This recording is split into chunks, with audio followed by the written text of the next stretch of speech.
All right, let's talk. Let's talk about the Warriors' big picture here.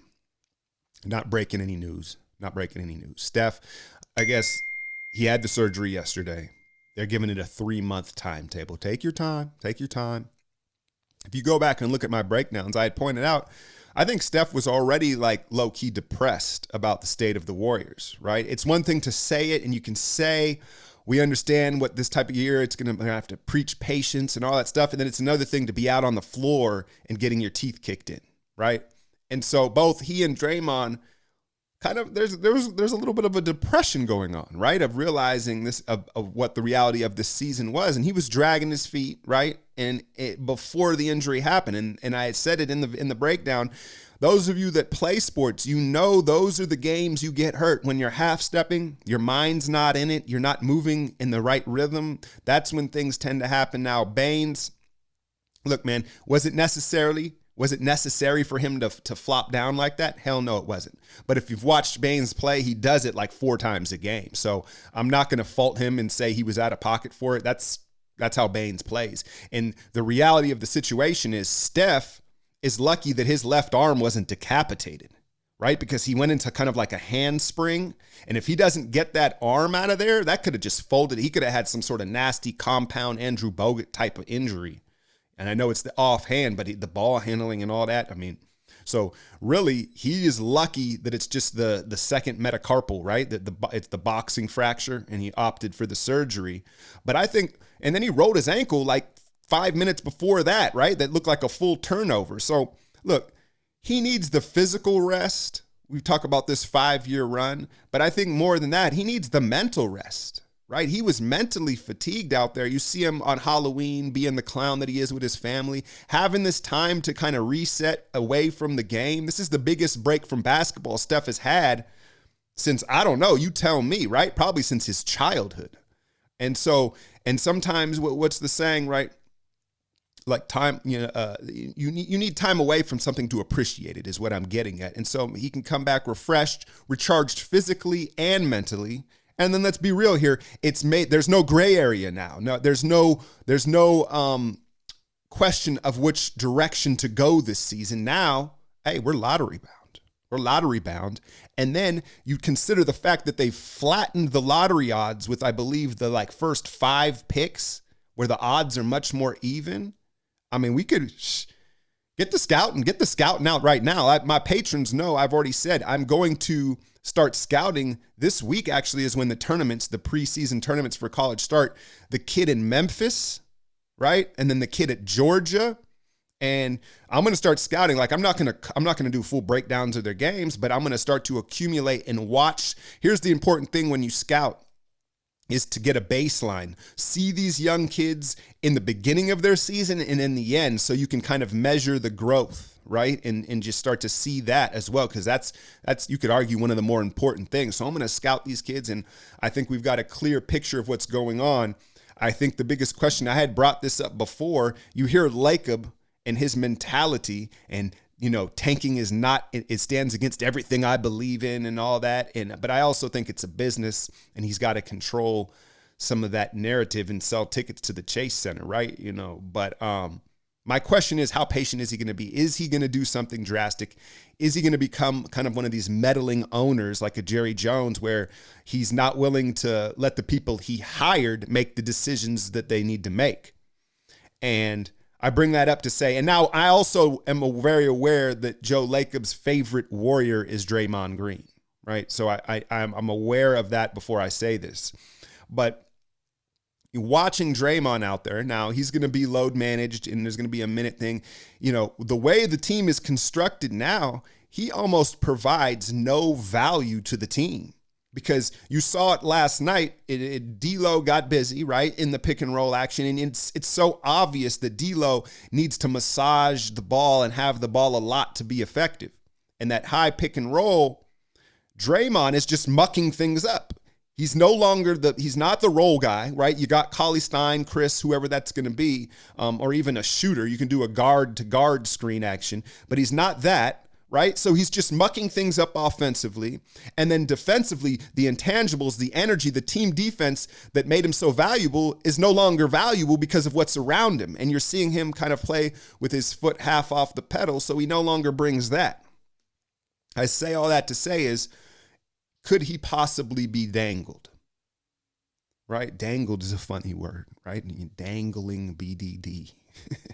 But shout out Warriors World, y'all get it. But what I'm saying is could Lacob, let's be real here. I don't know about y'all, but to me, Joe Lacob strikes me as someone who may do something drastic. He doesn't strike me as a patient man and someone, he likes action. And sometimes, not all action is positive. But anyway, could Draymond be dangled? Because you're already looking at loading up with a top 5 pick. You bring Steph Clay back, right? I don't know. And I was looking around what team would be interested in Draymond Green. I go back to what I just talked about with Karl Anthony Towns. What better player could you put next to him to kind of bring that dog out and kind of get him to man up and play, more physical and let people know he's not going to be pushed around? It'd be Draymond Green, right? Minnesota's a team that it's been years and years where they've expected to take that step into the playoffs. They made it the year with Butler, but it was a quick exit, right? So they really need to get into the playoffs and take that next step. They've got the talent around him. Towns is so skilled and talented offensively, the way he's shooting threes and spacing the floor. Draymond actually fits, and you stick him in between Wiggins and Towns with that juice and intensity. Anyway, that's just a thought. The other team I was looking at would be the Chicago Bulls, right? They are come out the gates disappointing. But again, it's a team with a lot of big men and offensive talent. They're not very good defensively. They don't know how to win. They don't have leadership. So two teams like that may value Draymond. What would you get back? Could you get back Larry Markkinen, who's, not off to the greatest start, right? Or Wendell Carter. I think they like him more, right? And the Minnesota deal, I don't know if you'd get, it'd be more of a package deal in a Kogi, a draft pick, something along those lines. Anyway, I'm just throwing that out there. Food for thought, man. These are the things that have ran through my mind. Is there anything else I want to talk about? I guess, I heard Fitz in the telecast last night talk about, D'Lo has some similarities to Harden. And I know you could say, well, great minds think alike, but low-key, these dudes be watching my breakdowns because I had a whole little piece on how D'Lo needs to mimic Harden. And then sure enough, the next night he brings up Harden. I don't give Fitz enough credit to come up with that. So it is what it is. Call me a hater, man, but I think hey, it's fine. If you pledging and you watching my shit, that's fine. Just give me credit when you come up with something or when you use my shit, right? But anyway, the point is that D'Lo, for me, I think the baseline that we're going to see this year, we're going to up his value. I'm still not someone who believes like we should keep him if Steph, so long as Steph's coming back, right? Up his value, showcase him in these pick and rolls. I think what I would ask of him if I was the coaching staff is I would want him to try to shoot 10 free throws a game. Because like I had said in the breakdown, there are similarities. He's a bigger guard. His handle is, I don't think I've seen him lose the ball once or bobble the ball once. It's on a string, lefty, bigger frame. Now, he doesn't have near the strength Harden has, right? But the real separator, I think, in their game is Harden's ability to get to the line and draw cheap fouls. I mean, I don't know what the exact stat, but I would assume Harden gets 8 to 10 points a night at the line, right? So that's a huge difference right there. So I think that's what we need to see from him. As far as the pick and roll action, Willie CauleyStein is kind of he likes to roll hard to the basket. He's a quick twitch athlete. He's going to have to learn to kind of play with the pace that D'Lo wants to, because D'Lo's coming off those screens. He's looking this way. He's looking that way. He's checking the time, and then he may do something. So Willie has to pace himself on the rolls in order for them to sync up. The other thing that Willie needs to do is lay off the fucking blunts. Like the dude, it was his first start last night. He looked high as a kite. The dude, and look, I want to give him the benefit of the doubt because I understand he didn't really have a training camp. Sometimes when you get out there in live speed action, you're just a step slow. I'd like to think that that was the case, but my eyes and my gut told me like, yo, this nigga high as fuck right now. But we'll see, man. We'll see. You know, it's he's gonna get time out there.